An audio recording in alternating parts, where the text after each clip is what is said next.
Hello friends, വണ്ടി Chevrolet ബീറ്റാണ്. Beat petrol variant ആണ്. ഇതിൽ കംപ്ലയിൻ്റ് എന്ന് പറഞ്ഞാൽ കസ്റ്റമർ ഇപ്പോൾ സെക്കൻഡ് ഹാൻഡ് യൂസർ വെഹിക്കിൾ എടുത്തതാണ്.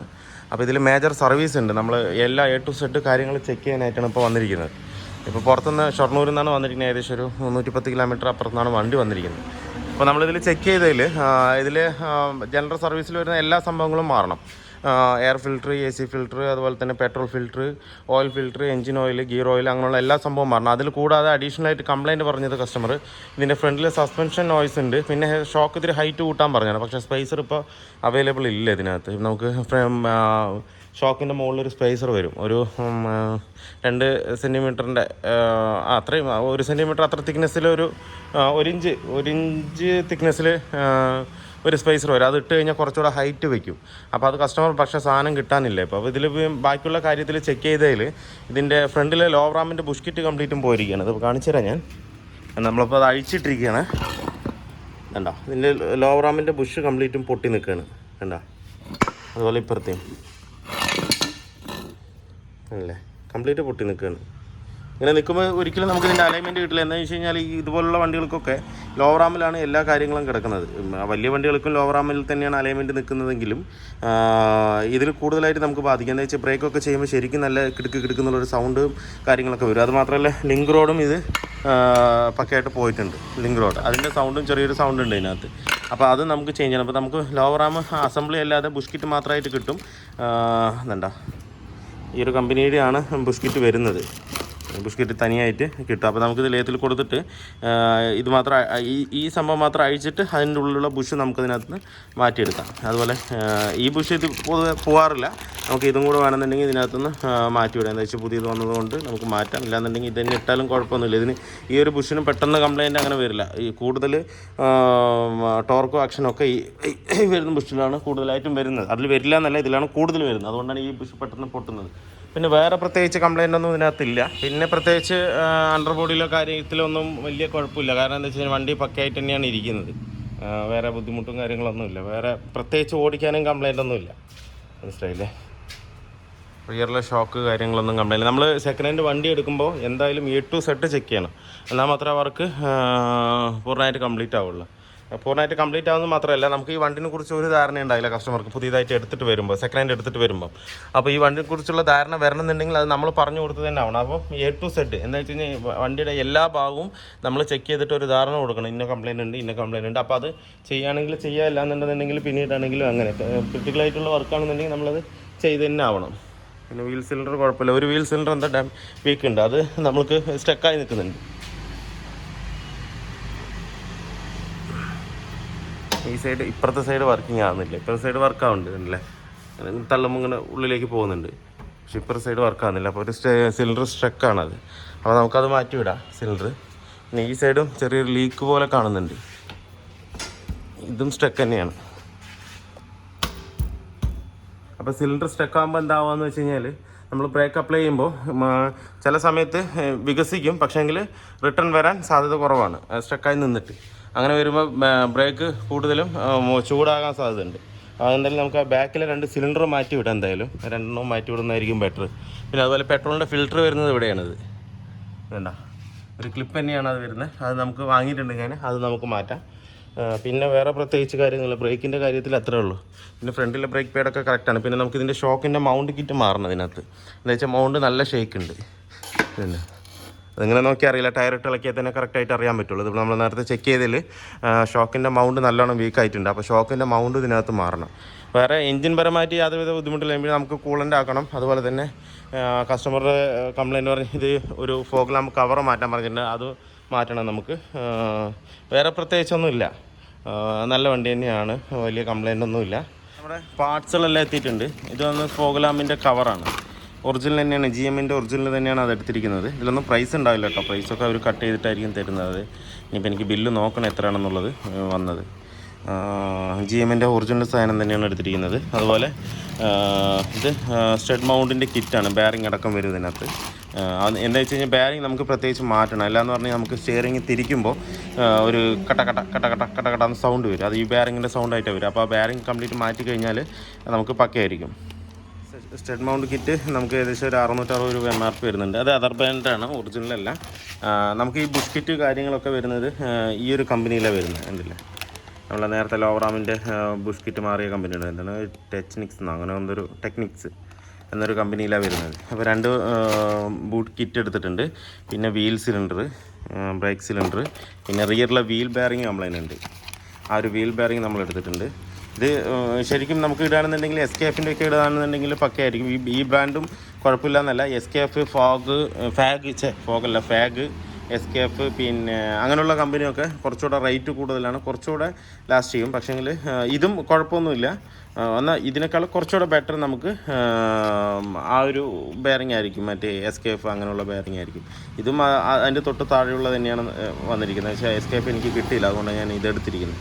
ഇതിൽ നമുക്ക് rear wheel bearing, Logan, Aveo, BT ഇതിനൊക്കെ സെയിം സാധനമാണ്. ഈ ബെയറിംഗ് തന്നെയാണ് വരുന്നത്. ബെയറിംഗ് നമുക്ക് മാറ്റണം. പിന്നെ അതുപോലെ സ്റ്റഡിൻ്റെ മൗണ്ടാണിത്. മൗണ്ട് മോയി കിട്ടിയില്ല, നമ്മുടെ സാധാ ബ്രാൻഡാണ്. 770 രൂപ MRP വരുന്നുണ്ട്. അത് 2 മൗണ്ട് നമ്മൾ എടുത്തിട്ടുണ്ട്. പിന്നെ സർവീസ് പാർട്സ് നമ്മൾ ഒറിജിനൽ GMൻ്റെ തന്നെയാണ് എടുത്തിരിക്കുന്നത്. കണ്ടല്ലേ, ഇത് വന്നിട്ട് പെട്രോളിൻ്റെ ഫിൽറ്ററാണ്. MRP ഇല്ല, MRP കളഞ്ഞിരിക്കാം. ഇത് പെട്രോൾ ഫിൽറ്റർ, അത് GMൻ്റെ ഒറിജിനൽ വരുന്നുണ്ട്. അതുപോലെ നമ്മുടെ എയർ ഫിൽറ്റർ, അത് മോയി തന്നെയാണ് എടുത്തിരിക്കുന്നത്, പെട്രോളിൻ്റെയാണ്. പിന്നെ ഓയിൽ ഫിൽറ്റർ, അത് നമ്മൾ GMൻ്റെ ഒറിജിനൽ തന്നെയാണ്. സർവീസ് പാർട്സ് എപ്പോഴും നമ്മൾ GMൻ്റെ ഒറിജിനൽ തന്നെ മാക്സിമം ട്രൈ ചെയ്യും. കിട്ടുകയാണെങ്കിൽ എടുക്കും, ഇല്ലാത്ത പക്ഷം മാത്രമേ നമ്മൾ വേറൊരു പാർട്സിലേക്ക് പോവുള്ളൂ. പിന്നെ ഇത് സ്റ്റെബിലൈസറിൻ്റെ ലിങ്ക് റോഡാണ്. 2 ലിങ്ക് റോഡ് എടുത്തിട്ടുണ്ട്. അതും അതർ ബ്രാൻഡാണ്, OEL. പിന്നെ AC ഫിൽറ്റർ, ക്യാബിൻ ഫിൽറ്ററാണിത്, അതും അതർ ബ്രാൻഡ് തന്നെയാണ്. അപ്പോൾ ഇത്രയും സാധനം നമ്മളിപ്പോൾ പർച്ചേസ് ചെയ്ത് എത്തിയിട്ടുണ്ട്. ഇനിയിപ്പോൾ നമുക്കെല്ലാം സെറ്റ് ചെയ്യണം. വേറെ പ്രത്യേകിച്ച് കംപ്ലയിൻ്റ് ഇല്ല.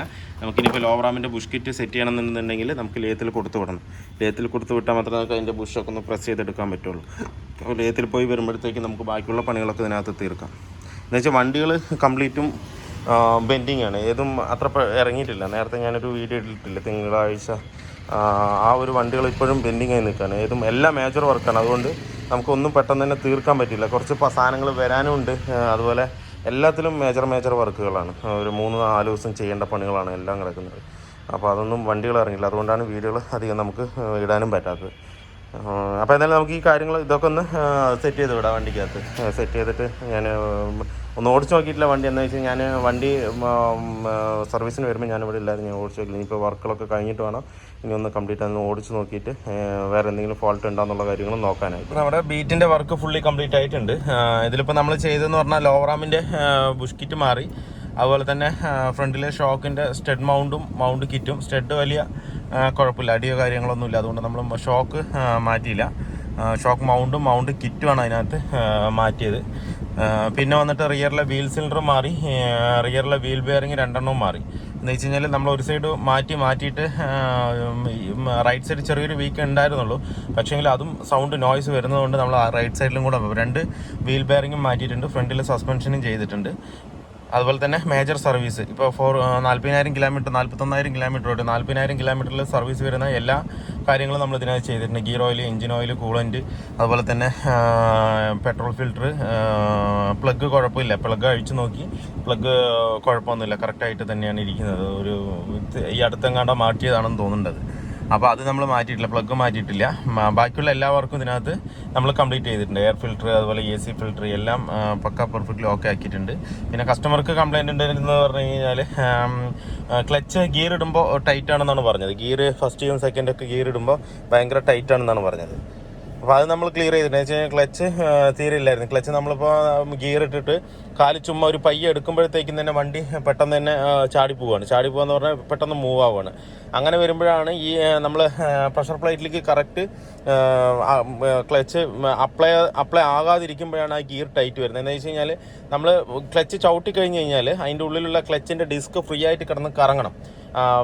മറ്റേ ക്ലച്ചിൻ്റെ കവറും അതുപോലെ ഫ്ലൈ വീലും തമ്മിൽ യാതൊരുവിധ ബന്ധവും പാടില്ല. ചെറിയൊരു തോതിലെങ്കിലും ടച്ച് ആവുന്നുണ്ടെന്നുണ്ടെങ്കിൽ ഗിയർ ഫുള്ളായിട്ട് ടൈറ്റ് ആവും. പിന്നൊരു കാരണം ടൈറ്റ് ആകാനായിട്ട് അതിൻ്റെ ക്ലച്ചിൻ്റെ സെൻറ്റർ ബെയറിംഗ് ഉണ്ടല്ലോ, മറ്റേ ഫ്ലൈ വീലിൽ വരുന്നൊരു ബെയറിംഗ് ഉണ്ട്, ഫ്ലൈ വീൽ പൈലറ്റ് ബെയറിംഗ് എന്ന് പറയും.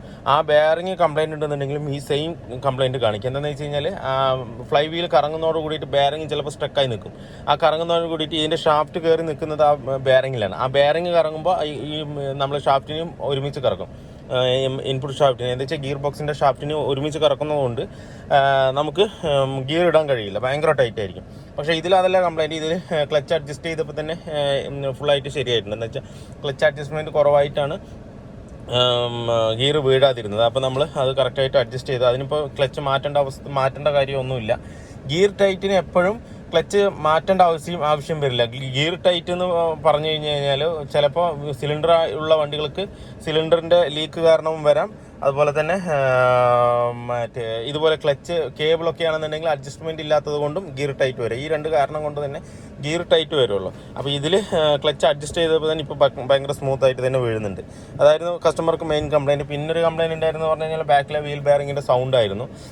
പിന്നെ ഇടയ്ക്ക് മറ്റേ എന്താ പറയുക, സെൻട്രൽ ലോക്കിൻ്റെ hazard light, indicator light work ചെയ്യുന്നതെന്നായിരുന്നു പിന്നൊരു കംപ്ലയിൻറ്റ്. അത് വന്നിട്ട് ഡിക്കി ഡോറിൽ വരുന്ന ഒരു സെൻട്രൽ ലോക്കിൻ്റെ ഒരു സെൻസർ ഉണ്ട്, ഡോർ സെൻസർ. അത് ഇടയ്ക്ക് ബ്ലിങ്കാണ്, കോൺടാക്ട് ആകുന്നത് കൊണ്ട് ഡോർ തുറന്നിരിക്കണം എന്നുള്ളൊരു ബ്ലിങ്കിങ് വരുന്നത്. അതുകൊണ്ടാണ് ആ സെൻട്രൽ ലോക്കിൻ്റെ വാണിംഗ് ലൈറ്റ് കത്തിക്കൊണ്ടിരുന്നത്. അപ്പോൾ അത് നമ്മൾ ക്ലിയർ ചെയ്തിട്ടുണ്ട്. അപ്പോൾ ഇങ്ങനെ ചെറിയ ചെറിയ കാര്യങ്ങളാണ് കസ്റ്റമർ കംപ്ലയിൻറ്റ്. ഫോഗ് ലാമ്പിൻ്റെ കവർ, മിററിൻ്റെ കവർ, അങ്ങനെയുള്ള ചെറിയ ചെറിയ കാര്യങ്ങളാണ് കസ്റ്റമർക്ക് കംപ്ലയിൻറ്റ്. വണ്ടി പക്ക വണ്ടിയാണ്, വണ്ടി വേറെ ബുദ്ധിമുട്ടൊന്നുമില്ല, സ്മൂത്തായിട്ട് തന്നെ ഇരിക്കുന്നത്. അപ്പോൾ അതും പിന്നെ നമ്മൾ ചെക്ക് ചെയ്തതിൽ കുറേ കംപ്ലയിൻറ്റ്, സസ്പെൻഷൻ്റെ ഭാഗത്തും ലിങ്ക് റോഡ് കംപ്ലയിൻറ്റ് ഉണ്ടായിരുന്നു. അത് മാറ്റി നമ്മൾ പിന്നെ സ്റ്റഡ് മൗണ്ട്, അങ്ങനെയുള്ള ലോവർ ആമിൻ്റെ ബിസ്ക്കറ്റ്, അങ്ങനെയുള്ള കംപ്ലയിൻറ്റുകളൊക്കെ നമ്മൾ തീർത്തിട്ടുണ്ട്. ഇപ്പോൾ വണ്ടിയിൽ വേറെ കംപ്ലയിൻറ്റോ വർക്കുകളോ ഒന്നുമില്ല. ഓടിച്ച് നോക്കാനും ഭയങ്കര സ്മൂത്താണ്. ഡീസൽ വണ്ടിനേക്കാളും ഭയങ്കര സ്മൂത്താണ് പെട്രോൾ വണ്ടി. ബീറ്റൊക്കെ നല്ല സ്മൂത്താണ്. പക്ഷേ എങ്കിൽ വേറെ എന്താണെന്ന് വെച്ച് കഴിഞ്ഞാൽ ഇതിൻ്റെ പവർ സ്റ്റിയറിംഗ് വന്നിട്ട് ബീറ്റിനൊക്കെ മോട്ടോർ ടൈപ്പാണ്, ഇത് ഹൈഡ്രോളിക് ടൈപ്പാണ് വരുന്നത്. അപ്പോൾ അതുകൊണ്ട് ചെറിയൊരു ടൈറ്റ് ഇതിനകത്തുണ്ട്. അതുമാത്രമല്ല ഇതിൻ്റെ അലോയ് വീലും അതുപോലെ ടയറും ഓവർ സൈസാണ്. അപ്പോൾ അതിൻ്റെ ഒരു ചെറിയൊരു ടൈറ്റ് ഉണ്ടാവും. ആ ഒരു ടൈറ്റ് നമുക്ക് റണ്ണിങ്ങിലും തിരിക്കുമ്പോഴും നമുക്ക് കുറച്ച് ഫീൽ ചെയ്യാം. എന്ന് വെച്ചാൽ ചെറിയൊരു ടൈറ്റ് പോലെ നമുക്ക് അതിനകത്ത് തോന്നും. അപ്പോൾ അത്രേ ഉള്ളൂ. വീഡിയോ എല്ലാവർക്കും ഇഷ്ടമായാലും ലൈക്ക് ചെയ്യുക, ഷെയർ ചെയ്യുക, അതുപോലെ തന്നെ സബ്സ്ക്രൈബ് ചെയ്യാതെയാണ് വീഡിയോ കാണുന്നത്. നിങ്ങളും സബ്സ്ക്രൈബ് ചെയ്ത് സപ്പോർട്ട് ചെയ്യുക. അപ്പോൾ മറ്റൊരു വീഡിയോയിലേക്ക് കാണുന്നവരെല്ലാവർക്കും ബൈ.